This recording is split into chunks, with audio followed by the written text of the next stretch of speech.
Hello everyone. आज के इस लेक्चर में हम डिस्कस करेंगे electric potential energy and electric potential कि वैद्युत स्थितिज ऊर्जा क्या होती है और वैद्युत विभव क्या होता है, वो हम इस आज लेक्चर बारे में डिस्कस करेंगे। तो सबसे पहले हम डिस्कस करते हैं कि इलेक्ट्रिक पोटेंशियल एनर्जी ये क्या होती है। तो जैसे कि हम डायग्राम में हमने इसमें दिखाया हुआ है कि एक यहाँ पर हमने एक ए पॉइंट लिया हुआ है, एक बी पॉइंट लिया हुआ है और एक सी पॉइंट लिया हुआ है। ए पॉइंट पर एक चार्ज यहाँ पर क्यू रखा हुआ है जिसको फिक्स हमने माना हुआ है, और एक टेस्ट चार्ज क्यू नॉट को बी पॉइंट से सी पॉइंट पर हमें इसमें ले जाना है। तो इलेक्ट्रिक पोटेंशियल एनर्जी का कंसेप्ट है क्या, अगर हम इसको देखें तो इलेक्ट्रिक फील्ड के अंदर किसी पॉइंट चार्ज को एक पॉइंट से दूसरे पॉइंट तक ले जाने में जितना वर्क होता है वो हमारी इलेक्ट्रिक पोटेंशियल एनर्जी कहलाती है। अब वर्क वहाँ से आता क्यों है? क्योंकि अगर हम टेस्ट चार्ज को बी पॉइंट से सी पॉइंट तक हम ले जाएं और टेस्ट चार्ज क्योंकि क्यू की वजह से इलेक्ट्रिक फील्ड में यहाँ पर रखा हुआ है तो इस पर एक इलेक्ट्रिक फोर्स यहाँ पर काम करता है, तो उस इलेक्ट्रिक फोर्स की वजह से एक यहाँ पर वर्क होगा और वही वर्क इलेक्ट्रिक पोटेंशियल एनर्जी के इक्विवेलेंट होता है। अगर हम इस इलेक्ट्रिक पोटेंशियल एनर्जी को कैलकुलेट करें तो उसके लिए हम यहाँ पर इसको कैसे कैलकुलेट करेंगे वो हमने यहाँ पर एक डायग्राम दिखाया हुआ है और ये कुछ कैलकुलेशंस हमने यहाँ पर दिखाई हुई है, इसको हम डिस्कस करते हैं। मान लेते हैं कि बी पॉइंट को, क्योंकि रेफरेंस हम पॉइंट हमारा ए है, जितनी भी सारी डिस्टेंस हम मेज़र करेंगे वो ए पॉइंट से करेंगे और फाइनल पोजीशन वो होगी जहाँ पर हम उसको ले जाएंगे। अगर हम देखें कि बी पॉइंट से सी पॉइंट तक अगर हम चार्ज पार्टिकल को ले जाना है तो इसकी इनिशियल पोजीशन यहाँ पर आर आई है, हमने माना है, और जो फाइनल पोजीशन है सी पॉइंट पर उसको हमने आर एफ से यहाँ पर डिनोट किया है। और मान लिया स्मॉल डिस्प्लेसमेंट अगर किसी चार्ज को क्यू नॉट को यहाँ पर दिया जाता है तो उसकी जो पोजीशन है वो आर यहाँ पर हमने दिखाई है। तो अगर हम वर्क डन कैलकुलेट करें कि अगर स्मॉल डिस्प्लेसमेंट हमने उस चार्ज को दिया है तो उसकी वजह से जो यहाँ पर स्मॉल वर्क डन होगा वो क्या होगा, क्योंकि वर्क डन की डेफिनेशन हम जानते हैं कि फोर्स इनटू डिस्प्लेसमेंट, यानी कि डॉट प्रोडक्ट यहाँ पर होता है। तो डॉट प्रोडक्ट, अब फोर्स और डिस्प्लेसमेंट की जो डायरेक्शन है वो एक ही है, क्योंकि फोर्स भी इसी डायरेक्शन में काम कर रहा है, क्योंकि दोनों ही पॉजिटिव है तो फोर्स इस डायरेक्शन में काम करेगा। और जो ये डी आर हमने डिस्प्लेसमेंट यहाँ पर माना हुआ है इसकी डायरेक्शन भी इसी साइड में होगी, यानी कि हम कहेंगे फोर्स और डिस्प्लेसमेंट की जो डायरेक्शन है वो सेम है, यानी कि यहाँ पर एंगल 0 डिग्री है। तो इसका स्केलर प्रोडक्ट जो यहाँ पर हम इसको देखें magnitude F into d r ही बन के आएगा, cos 0 1 हो जाएगा। अगर हमें देखें कि बी से सी तक किसी चार्ज को इलेक्ट्रिक फील्ड के अंदर मूव अगर हम वहाँ पर कराएं तो कितना वर्क हमें होगा, तो हमें इसको इंटीग्रेशन करना पड़ेगा कहाँ से, कि कहाँ से चला और कहाँ पर वो पहुँचा। बी से चला और सी पर वो पहुँचा, तो कहाँ से चला आर आई, उसकी इनिशियल पोजीशन है आर आई, और कहाँ तक पहुँचा आर एफ, ये उसकी फाइनल पोजीशन है। और फोर्स इनटू जो ये डिस्प्लेसमेंट है उसको हम यहाँ पर एक इंटीग्रेशन करेंगे। यहाँ फोर्स कितना होगा, इस चार्ज क्यू नॉट के बीच में और क्यू के बीच में जो इलेक्ट्रोस्टैटिक फोर्स यहाँ पर काम कर रहा है ये उसके इक्विवेलेंट होगा। अगर इसको इंटीग्रेट यहाँ पर हम करें तो देखते हैं कि जो वर्क डन यहाँ से निकल के आता है बी से सी तक किसी चार्ज को इलेक्ट्रिक फील्ड में ले जाने के लिए, वो ये निकल के आता है 1/4 pi epsilon naught Q not 1/r i minus 1/r f। देख रहे हैं कि वर्क डन एक तरीके से जो उनकी पोजीशन वेक्टर हैं या डिस्टेंस हैं उनके इन्वर्सली ये वेरी कर रहा है कि जितना दूर पार्टिकल ज़्यादा चला जाएगा, अगर वर्क डन देखें तो वर्क डन उतना ही वहाँ पर उसको ले जाने में, अगर हम ये कहें कि जो वर्क डन है और जो पोजीशन है वो एक दूसरे के इन्वर्सली वहाँ पर हो रही हैं। तो चलिए ठीक है, आगे बढ़ते हैं यहाँ से और देखते हैं कि जो ये वर्क डन यहाँ से आया है, अगर हम यहाँ से इलेक्ट्रिक पोटेंशियल एनर्जी की बात करें तो ये वर्क डन अगर हम देखें कि चेंज इन इलेक्ट्रिक पोटेंशियल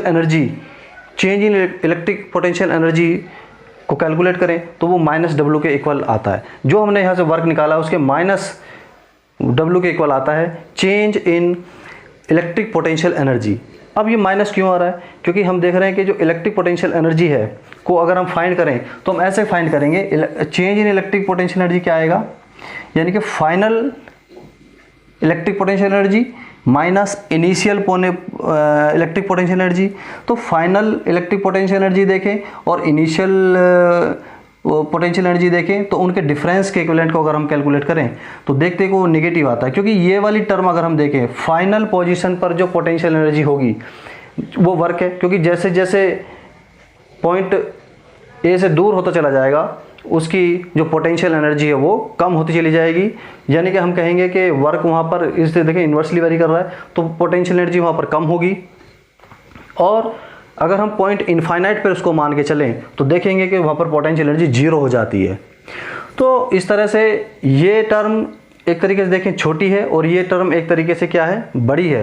तो इसका माइनस यहाँ पर इसलिए निकल कर आया और इस माइनस को जब हम यहाँ पर अप्लाई करते हैं तो ये टर्म आर एफ पहले आ जाएगा और आर आई माइनस में बाद में आ जाएगा। अगर हम इनिशियल पॉइंट को इनफाइनाइट पे मान लें, हम ये कहें कि पार्टिकल को हम अनंत से लेकर आ रहे हैं और किसी पॉइंट तक लेकर आ रहे हैं जहाँ पर उसकी सोर्स चार्ज से डिस्टेंस आर है, तब हम यहाँ पर आई की जगह इन्फिनिटी यानी कि जो इनिशियल पोजीशन है उसको इन्फिनिटी और फाइनल पोजीशन की जगह आर जब हम रखेंगे तो यहाँ पर इलेक्ट्रिक पोटेंशियल एनर्जी की जो वैल्यू आएगी 1/4 pi epsilon naught Q naught upon R आएगा। तो this is the required expression for the electric potential energy. और हम यहाँ देख रहे हैं कि जो इलेक्ट्रिक पोटेंशियल एनर्जी है it is inversely proportional to R के साथ ये वेरी कर रही है। और इनफाइनाइट पर अगर हम देखें तो इलेक्ट्रिक पोटेंशियल एनर्जी ज़ीरो होगी और भी वहाँ से पहले किसी पॉइंट पर भी वो ज़ीरो नहीं होगी। तो ये 2 पॉइंट चार्ज सिस्टम की वजह से था कि अगर हम एक सोर्स चार्ज यहाँ पर है, किसी पॉइंट चार्ज को एक पॉइंट से दूसरे पॉइंट तक ले जा रहे हैं तो कैसे कैसे इलेक्ट्रिक पोटेंशियल एनर्जी चेंज होती है। अगर हम कुछ इसको थोड़ा सा अलग लेकर चलें और यहाँ पर देखें कि मान लिया यहाँ पर कोई सोर्स चार्ज Q है, फिक्स है, इसकी वजह से एक इलेक्ट्रिक फील्ड होगा।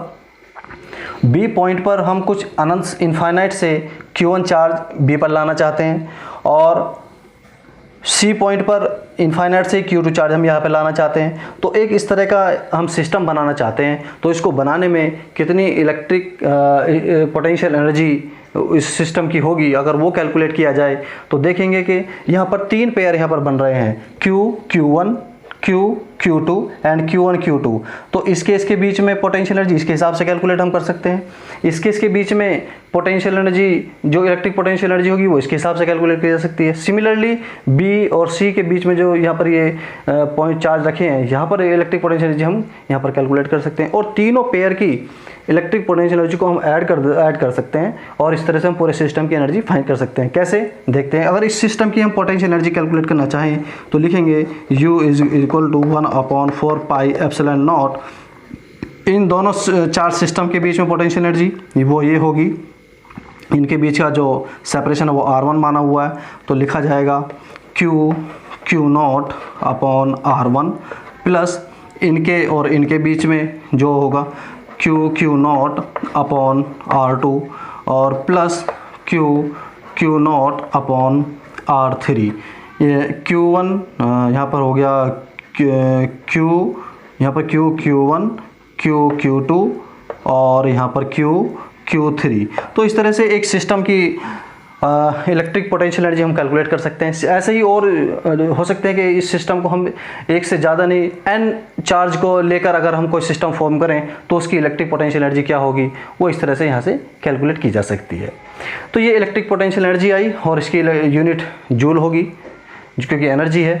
तो इसके बाद हम आते हैं कि इलेक्ट्रिक पोटेंशियल यहाँ पर क्या है। इलेक्ट्रिक पोटेंशियल को अगर हम डिस्कस करें तो देखते हैं कि इलेक्ट्रिक पोटेंशियल क्या होगा। इलेक्ट्रिक पोटेंशियल की डेफिनेशन अगर हम देखें तो इलेक्ट्रिक पोटेंशियल हमारा होता है कि V is equal to W upon Q naught. यानी कि किसी चार्ज पार्टिकल को इलेक्ट्रिक फील्ड के अंदर अगर एक पॉइंट से दूसरे पॉइंट तक हम ले जाते हैं तो वहाँ से हम देखते हैं कि इलेक्ट्रिक पोटेंशियल एनर्जी कैसे फाइंड होती है। लेकिन अगर हम वो वर्क जो हमने यहाँ पर कैलकुलेट किया था work done per unit test charge अगर हम देखें तो वो उसका पोटेंशियल कैलकुलेट होकर आता है। तो work done per unit test charge is called electric potential at that point. अगर हमें पोटेंशियल डिफरेंस यहाँ पर कैलकुलेट करना हो, यानी कि VF minus VI, this is the potential difference. एक पॉइंट से दूसरे पॉइंट तक को यूनिट चार्ज ले जाने के लिए जो वर्क हमें करना पड़ेगा वो फिर से इसी के इक्विवेलेंट होगा, और ये वर्क क्या था, -W/Q0 यहाँ पर निकल के आता था। और यहाँ पर W हमने कैलकुलेट पहले किया था, फिर से अगर इसको कैलकुलेट करें तो this is the potential difference. अगर हम B से C तक किसी पॉइंट तक उसको ले जाते हैं तो देखते हैं कि वहाँ पर जो जैसे पॉइंट ए से दूर होता चला जाएगा तो वहाँ पर पोटेंशियल की वैल्यू जो है वो कम होती चली जाएगी। पोटेंशियल एक्चुअल में है क्या, ये भी इलेक्ट्रिक फील्ड की ही एक दूसरी प्रॉपर्टी है। अगर बी पॉइंट पर इलेक्ट्रिक फील्ड हम कैलकुलेट कर सकते हैं तो बी पॉइंट पर इसी तरीके से हम इलेक्ट्रिक पोटेंशियल भी वहाँ पर होगा। और इलेक्ट्रिक पोटेंशियल एक स्केलर क्वांटिटी होती है, जबकि इलेक्ट्रिक फील्ड एक वेक्टर क्वांटिटी होती है। तो अगर बी पॉइंट पर हम देखें इस चार्ज की वजह से तो इलेक्ट्रिक फील्ड भी होगा और इलेक्ट्रिक पोटेंशियल भी होगा।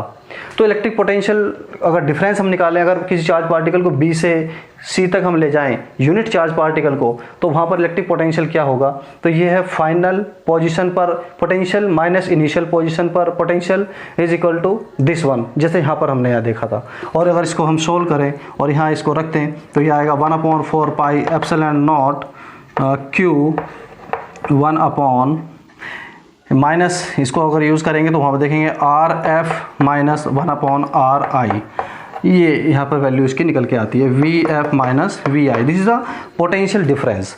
सिमिलरली अगर हम कहें कि किसी charge particle unit charge particle को हम अनंत से इनफाइनाइट से लेकर किसी पर्टिकुलर पॉइंट पर लेकर आ रहे हैं, तो इनिशियल जो पॉइंट होगा वो उसको इनफाइनाइट अगर रखें और जो फाइनल पॉइंट है उसको किसी पर्टिकुलर पोजिशन पर उसको देखें, तो पोटेंशियल डिफरेंस क्या होगा, क्योंकि इनफाइनाइट पर पोटेंशियल डिफरेंस पोटेंशियल जीरो होगा, और किसी पर्टिकुलर पॉइंट पर अगर देखें तो VR इज इक्वल टू यहाँ से RI, क्योंकि इनफाइनाइट है 1/इनफाइनाइट 0 होगा, तो ये होगा 1/4 पाई एप्सिलॉन नॉट Q/R। तो देख रहे हैं कि जो पोटेंशियल है एक्चुअल में वो टेस्ट चार्ज जो है उस पर डिपेंड नहीं करता है, बल्कि जो यहाँ पर सोर्स चार्ज रखा हुआ है जिसकी वजह से इलेक्ट्रिक फील्ड है उस पर ये डिपेंड करता है। और किस पॉइंट पर हमें पोटेंशियल फाइंड करना है उस तक की जो पोजीशन यहाँ पर ये डिस्टेंस है उसको उस पर ये इन्वर्सली प्रोपोर्शनल होता है। तो इस तरह से हम इलेक्ट्रिक पोटेंशियल या इलेक्ट्रिक पोटेंशियल डिफरेंस कैलकुलेट कर सकते हैं किसी दो पॉइंट पे, या किसी पर्टिकुलर पॉइंट पे पोटेंशियल अगर हमें देखना हो तो इस तरह से हम इसको फाइंड कर सकते हैं। और ऐसे ही अगर बहुत सारे चार्ज को हम पर्टिकुलर पॉइंट पे लेकर आएँ और स्केलर क्वांटिटी, क्योंकि potential electric potential scalar quantity है, तो V is equal to V1 plus V2, ये इस तरह से ऐड होता चला जाएगा। इसके बाद अगर हम एक प्रॉपर्टी और इसकी डिस्कस करें कि what is the relation between the electric field and electric potential. Electric field and electric potential में अगर रिलेशन की बात करें तो वो देखते हैं कि अगर हमारे पास इलेक्ट्रिक फील्ड है तो हम इलेक्ट्रिक पोटेंशियल कैसे कैलकुलेट करें, और यदि हमारे पास इलेक्ट्रिक पोटेंशियल है तो इलेक्ट्रिक फील्ड हम कैसे कैलकुलेट करें। तो इन दोनों के बीच में एक रिलेशन है, उसको हम अगर यहाँ पर देखें तो this is the potential difference VF minus VI, यानी कि final potential minus initial potential, ये होगा माइनस, अगर इसको हम देखें तो integration final initial point to final point E.dr। अगर हमारे पास एक वेक्टर इलेक्ट्रिक फील्ड किसी पॉइंट पर इलेक्ट्रिक फील्ड पता है तो उसको हम एक बार इंटीग्रेट करेंगे initial position to final position तक, तो इस तरह से हम वहाँ पर पोटेंशियल डिफरेंस कैलकुलेट कर सकते हैं अगर हमें इलेक्ट्रिक फील्ड पता है तो। या हम ये कहें कि अगर हम किसी पॉइंट को चार्ज को इनफाइनाइट से ला रहे हैं किसी पॉइंट पर, तो वहाँ पर इनफाइनाइट की जगह पोटेंशियल 0 होगा, तो V अगर हम निकालें R इज इक्वल टू, तो लिख सकते हैं integration infinite to R and E.dr। तो ये इसको भी हम इस तरह से लिखा जा सकता है। इसकी डिफरेंशियल फॉर्म भी एक इलेक्ट्रिक फील्ड और पोटेंशियल के अंदर आती है कि E is equal to minus dV/dr। तो इस तरह से अगर हमें पोटेंशियल किसी पर्टिकुलर पॉइंट पे पता है तो वहाँ पर हम इलेक्ट्रिक फील्ड भी कैलकुलेट कर सकते हैं। और अगर पैरेलल प्लेट कैपेसिटर की बात करें तो वहाँ पर भी इलेक्ट्रिक फील्ड और पोटेंशियल में रिलेशन हम देखते हैं। तो V is equal to electric field is equal to V/d। वहाँ पर हम ये अप्लाई करते हैं, कैपेसिटर के लिए इसको अप्लाई किया जाता है। तो अब हमने देखा कि आज हमने इलेक्ट्रिक पोटेंशियल एनर्जी को डिस्कस किया, इलेक्ट्रिक पोटेंशियल को डिस्कस किया और relation between potential and electric field को हम यहाँ पर देख रहे हैं। एक चीज़ अगर और हम डिस्कस करें कि अगर हम कहें कि 1 इलेक्ट्रॉन वोल्ट कितने के इक्विवेलेंट होता है, ये this is the 1 electron volt को अगर हम देखें कि कितने जूल के बराबर होता है, तो this is equal to 1.6 into 10⁻⁻19 joule के इक्विवेलेंट होता है। तो ये एक इलेक्ट्रॉन वोल्ट, क्योंकि इलेक्ट्रॉनिक चार्ज है, 1.6 इंटू 10⁻⁻19 कूलम, और V को 1 वोल्ट रखें तो 1 वोल्ट इलेक्ट्रॉन वोल्ट अगर देखें तो कितने जूल के बराबर होता है, वो ये यहाँ पर रिलेशन इसमें आता है। तो ये कुछ कॉन्सेप्ट हमने यहाँ पर डिस्कस किए हैं और इन पर कुछ अच्छी न्यूमेरिकल प्रॉब्लम्स भी बनती हैं, तो उनको कैसे सोल्व करेंगे आगे वाले कुछ लेक्चर्स में हम उसको देखेंगे। और इस जो हमने एक चैनल यहाँ पर फॉर्म किया है यूट्यूब पे, सब स्टूडेंट उसको सब्सक्राइब कर लें, क्योंकि आगे वाले आने वाले लेक्चर जो भी होंगे हम उसी पर उसको अपलोड करते हैं, और जैसे ही अपलोड करेंगे आप तक वो तुरंत पहुँच जाएंगे। तो सब लोग उसको सब्सक्राइब ज़रूर करें और आगे देखते हैं अच्छे कुछ न्यूमेरिकल प्रॉब्लम्स भी हम डिस्कस करेंगे।